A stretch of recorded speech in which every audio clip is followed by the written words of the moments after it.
can't think as people do. The machine is different.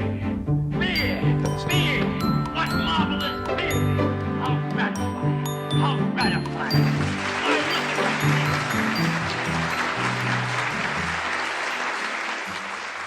Oh, thank you. My name is Susan Marquesen, and I am a Penn State Master Gardener since 2003 and a Penn State Master Food Preserver since 2011. I'm not a food scientist, but have been trained by the food scientists at Penn State Extension to provide educational outreach to the public. It is my great pleasure to be here with you tonight. Thank you to Pittsburgh Filmmakers for inviting me and for the folks at the Canning Exchange for helping out. It's my goal to provide you with some information about the science of home food preservation, preserving food in the home. In Babette's feast, her feast is very much art. In looking at home food preservation, it's much more science than art. Lesson number 1, nothing improves upon preserving. The structure is going to definitely change, and through heating and through time, flavor and nutrients degrade. So start with the best quality produce at peak ripeness. Harvest, if you can, in the morning, after the dew has dried, but before the heat of the day warms the produce. The nutritional value is always going to be highest at harvest. Lesson number 2, as a gardener who wants to serve very nutritious, flavorful food, my lesson is that the nutritional value of your food is related directly to the health and the quality of your soil. So if you have $1 to spend in your garden, spend 99 cents on the soil and a penny on the plants. You want soil that's rich in organic matter, full of compost, teeming with life. Your food is actually very much alive. If you don't garden, get to know your food sources, your farmers market, your CSAs, or the grocery store that you shop at. Does anybody know what these are? Garlic scapes. They're the flowering part of the garlic, and one of the reasons I definitely grow garlic, because the garlic scapes are very flavorful. Think garlic scape pesto, think pickled garlic scapes. There are many different ways to preserve food in your home. Each has its benefits and its costs, literally, and each has much science behind it. Food scientists, people with PhDs, spend careers studying this, and they know what we need to do. They know the processes, they know the recipes, and they definitely know what we shouldn't do as well. And included in the latter are old methods such as putting paraffin wax on top of your jelly and storing it that way, or storing oils infused with herbs at room temperature. Botany is included as a science here. It provides the characteristics of food. Chemistry is definitely included, processes like fermentation and sugar's ability to assist in quality. Microbiology, absolutely, because we're going to talk about killing bacteria, and physics, believe it or not, with concepts like temperature and heat transfer. If any of you are involved in restaurants, then you understand this term Fat Tom. It's the acronym for what bacteria needs to grow. They need food, they need acidity, time, like shelf life of fresh and frozen food, as well as the rate of bacterial growth. Temperature, it's very important in all processes. Oxygen is going to be an enemy. Oxygen is the enemy of any preserved foods, as is sunlight. And then moisture. And when we talk about moisture affecting bacterial growth, it's not always just how much liquid is there, but how much of available moisture is there. Lesson number 3, when in doubt, throw it out. It's always more important to be safe than sorry. Drying is a process that works by removing enough moisture from the foods to stop bacterial growth. On planet Earth, all the bacteria we know of needs moisture to grow. The amount of moisture removed depends on the food. Fruits, because of their added sugars and acids, are dry enough when there's still about 20% moisture remaining. They just need to be pliable. You'll know that they're dry enough to store because when you bend the fruit upon itself, it doesn't stick. Whereas vegetables and herbs need to be entirely crisp. You need to reduce much more moisture from them because they don't have the benefits that fruits do of added acids and added sugars. There are specific processes that you're going to want to go through to dry your foods for optimum quality and safety, and there's a lot of research-based knowledge. In Pittsburgh, you're going to need a food dehydrator. You're not going to be able to use your oven because you really want to have a maximum temperature of 140 degrees. Higher than that, and you're cooking the food, you're not drying it. Nutrient retention is actually pretty good in dried foods. And lesson number 4, when you're storing your dry foods, you want to store them in a cool, dark, dry place. Heat is an enemy of preserved foods. Dark because sunlight's an enemy, and dry because moisture is an enemy. Properly dried foods will last about a year at room temperature. If you take that same dried food and put it in the freezer, you get 2 years. If you take that same dried food, vacuum seal it, and then put it in the freezer, you can double that. Freezing foods is a wonderful preserving process and one that many people use. There's an upfront cost of the freezer itself and, of course, electricity, but the benefit is that it's easy, you get great nutrition retention, and it's probably the closest you're going to get to fresh quality. Freezing works by placing the bacteria, the yeast, and the molds in stasis. It doesn't kill them, it just puts them on hold. Freezing kills parasites. So the next lesson is to freeze properly. You want to freeze it quickly, and you want to keep it frozen at 0 degrees or below.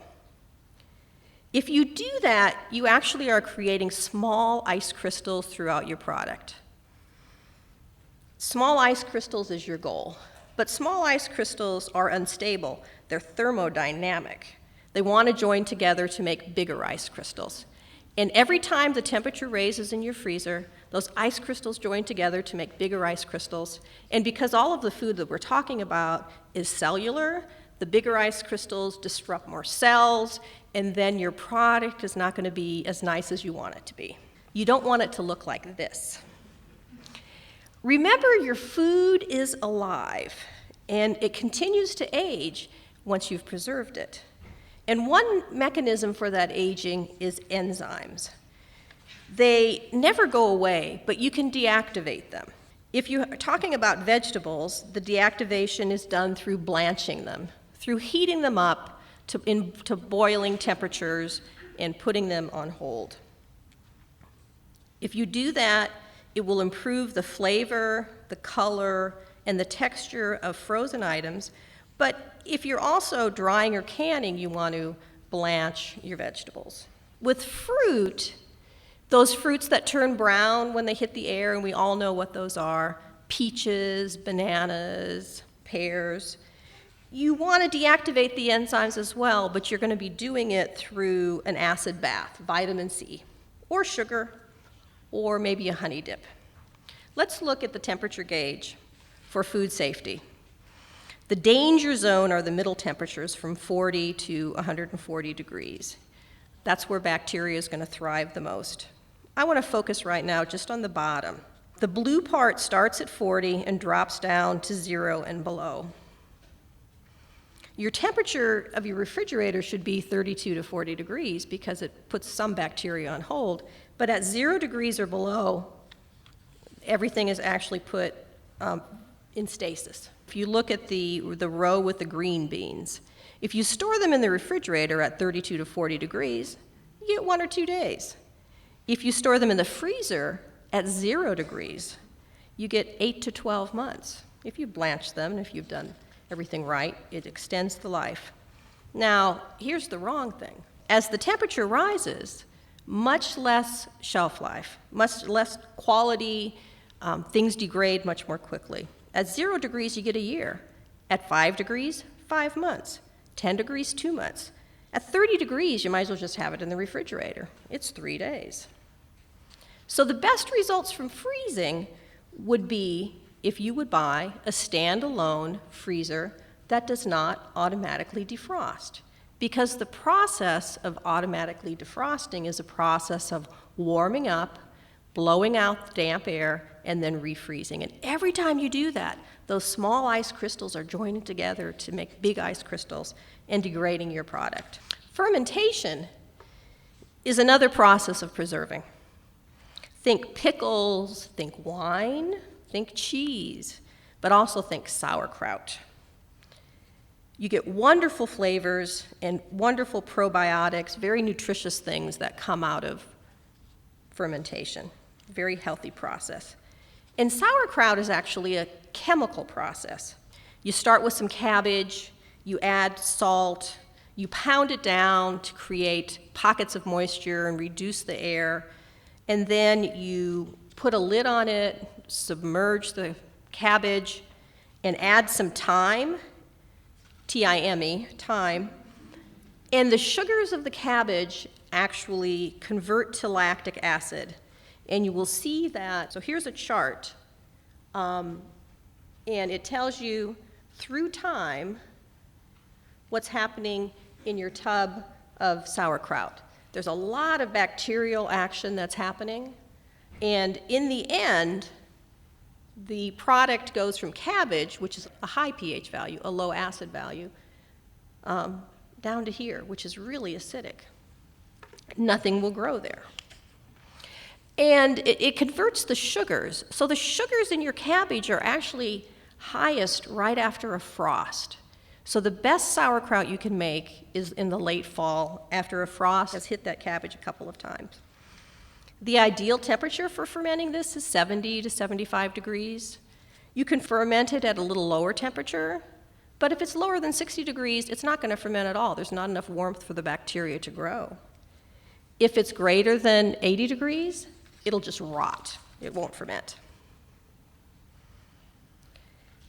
The process of canning is a process that involves heating the jar and its contents until the sweet spot of the jar, the center of the inside of the jar, is hot enough to kill the bad microorganisms, and the air from the jar is expelled and replaced with just steam molecules.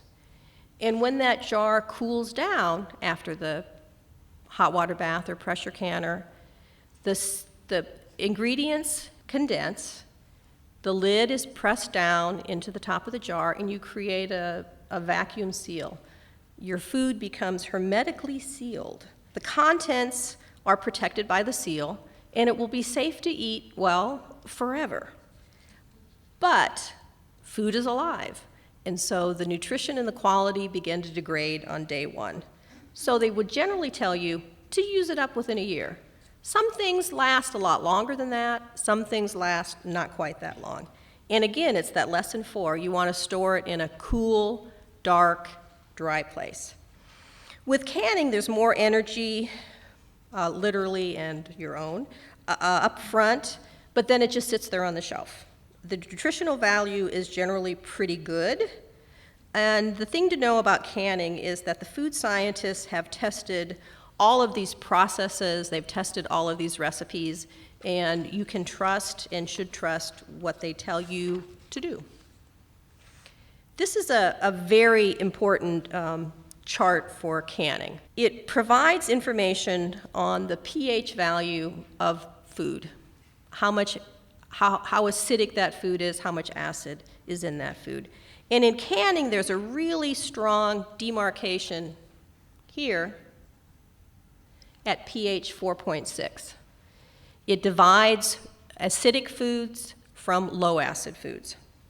And why is this important? Well, it's microbiology. It's because of the botulism spores.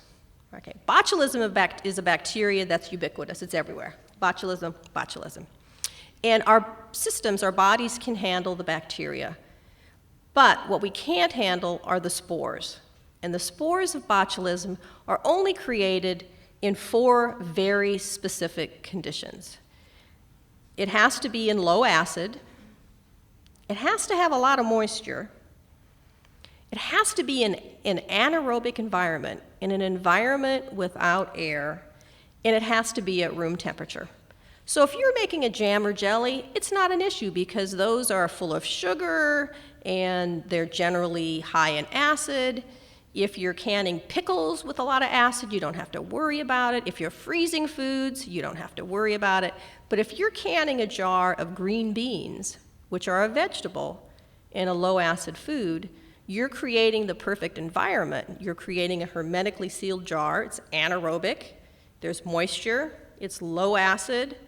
And you're storing it at room temperature. And you can't taste it. You can't smell it. You don't know that it's there. And small amounts can kill a lot of people. It's a neurotoxin, so it's not a particularly good way to go. So here's our thermometer again. And I want to direct your attention to the top of it. And at the top of it, there's a couple of lines. One is at 212 degrees, and this is the temperature at which water boils at sea level, and it's a high enough temperature to kill all the nasty stuff that's in high acid foods. The other line to show you is up here. It's 240 degrees. It's the temperature that's required to kill botulism bacteria. And if you heat it to 240 degrees, you'll kill the botulism bacteria. And then when your jars of green beans is sitting on the shelf, there won't be any botulism bacteria to create spores. So at 212 degrees, you can boil water at sea level. And so all you need to do is have a hot water bath. And you saw the canning gear out front. You just need to cook it in boiling water for what the food scientists tell you is X amount of time. But if you're canning a low-acid food, you need to have a pressure canner. You can't get up to 240 degrees by just boiling water. You need to add pressure.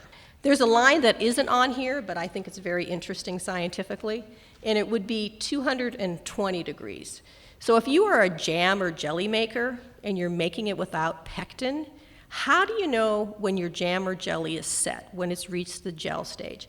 There's lots of different ways that we test it. There's a sheet method, there's putting it a little bit in the freezer, but the scientific way is that it's 8 degrees above the boiling point of water where you are. So water, this is physics, right? So water boils at 212 degrees at sea level. As you go up in elevation, it boils at a lower temperature. So at 2,000 feet, it boils at 208 degrees. At 4,000 feet, it boils at 204 degrees, right? So what do you do if it's not getting hot enough? If you're canning in a hot water bath, then you add time, because time is one of those fat Tom things, right? The more time you give with heat, the more bacteria you're going to kill. So that's a chart that you see over here. So all of these wonderful books tell you all of this. There's a process and there's information out there. If you're pressure canning, as you go up in elevation, you don't add time, you add pressure, because pressure increases the temperature. As you go up in elevation, you increase the pressure. And why am I telling this to you here in Pittsburgh? It's because in Pennsylvania, we have a lot of different elevations. We're a mountainous state. And in Pittsburgh, in Allegheny County, we vary in elevation a lot. At the point, the elevation is 700 feet, give or take, maybe a little bit more, 710, 711. At my home in the South Hills in Mount Lebanon, I live at the top of a hill and my elevation is 1,112 feet. So if I teach a class at the Phipps Garden Center, I can use the standard recipes and the standard time. If I'm canning at home, I have to adjust it by 5 minutes if I'm using a hot water bath, and I have to increase the pressure if I'm using a pressure canner. There is a process, there are steps that you need to follow, and one of the two demarcations is using a hot water bath. You don't need to have a canning pot if you were listening to us in the lobby. You can make any pan that you have work as long as it follows certain guidelines. As long as there's space in the bottom, there's a rack at the bottom, and as long as there's space around the jars, and as long as there's space above the jars for the water to boil. If you're pressure canning, you need to have a pressure canner, not a pressure cooker. You can cook in a pressure canner, but you can't can in a pressure cooker. Pressure canners are made to withstand the rigors of boiling water full of food that may boil for an hour and a half at 15 pounds of pressure. They are specifically made for canning. And there's a couple different types. There's a weighted gauge and a dial gauge. Each has its benefits. So there is a process to follow. And the process involves pouring your ingredients into a hot jar that has been sterilized or will be sterilized through the process, making sure there are no air bubbles in that may affect the headspace, and then carefully measuring the headspace. As I said early on, you're trying to create a jar in the end where all of the air has been removed. Well, the amount of headspace at the top is critical. The scientists have tested this. If there's too much, you can get a seal, but you may not have removed all the air from the jar. And your recipe will tell you how much headspace to have. And then once it's in the canning pot, and on the slide here I have an example of the pressure canning steps, there's a process that you need to go through. If it's a hot water bath, you'll put the jars in the pot, you'll bring the heat source up. Once it starts to boil, you'll then start to time it. And you'll time it until it's done. If it stops boiling, you'll bring the temperature back up until it's boiling, and then start timing again. When the process is complete, you'll take the jars out of the pot, you'll put them on the countertop, on a rack or on a towel, and you'll wait for them to cool down naturally. You don't want to put them in the sun because the sun is the enemy, right? And then tomorrow, the next day, you'll check the seal. And if the seal is intact, and there are different ways to check it, it will go from being convex to concave. When you press the center of it, it won't go up and down.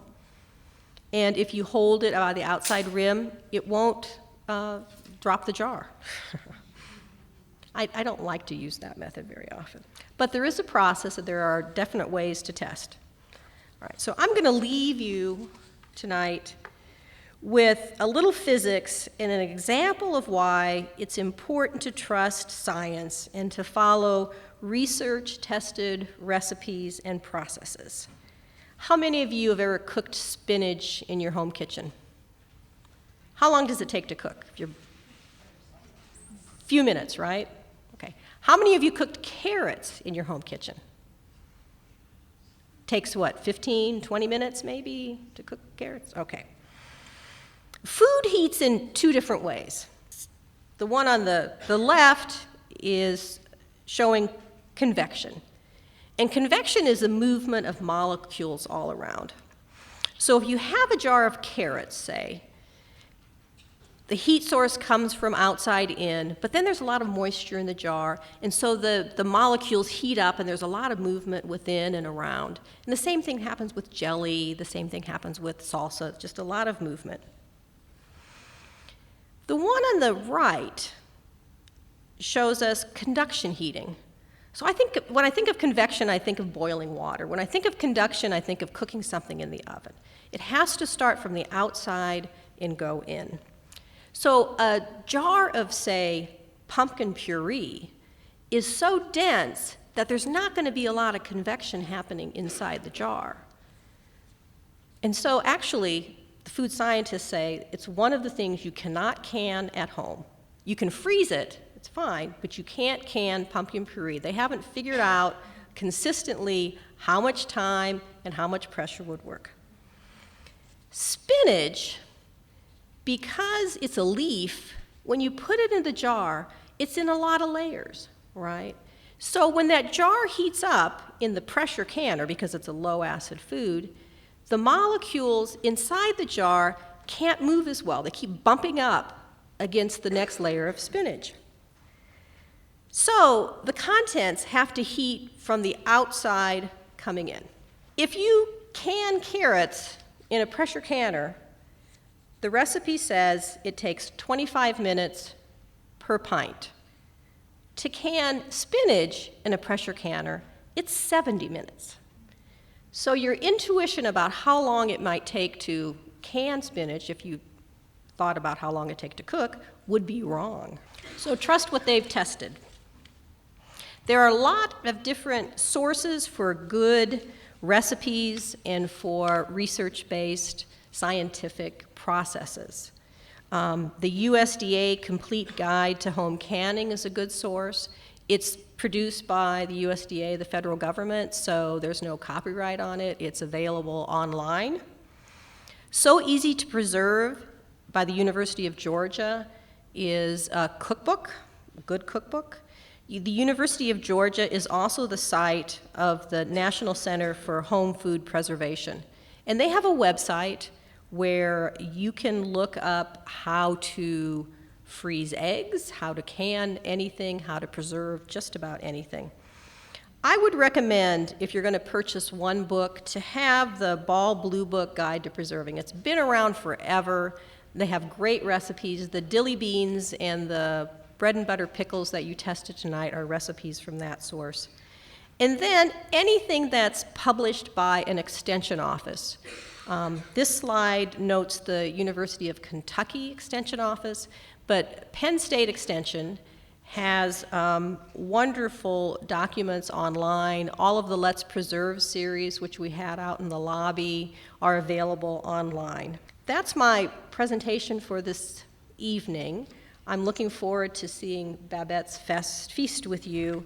I have to say I love this movie and that the Danes do much better with food these days than they did in here. So, thank you.